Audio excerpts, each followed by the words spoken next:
O'zining komplektidan 100 talik shrankadan 20 metr chiqadi. Xo'p, yana filtrlari chiqadi o'zida. Keyin mana bunday krishkalari ikkita chetda qo'yiladi, kirishga chiqishga. Va kulishlari, oyoqchalari chiqadi. Pompamiz ko'rinishi. Yana eng qiziq joyi, pompamiz gazda ham yuradi. Gaz uchun mana bu reduktorlari bor. Mana bu yerdan gaz turbasi ketadi.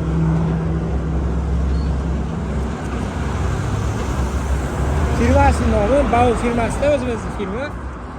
Xo'p, mana rasmida ham yozib qo'yilgan gaz balon bilan bemalol propan, metan ishlataverasiz. 100 talik pompamiz.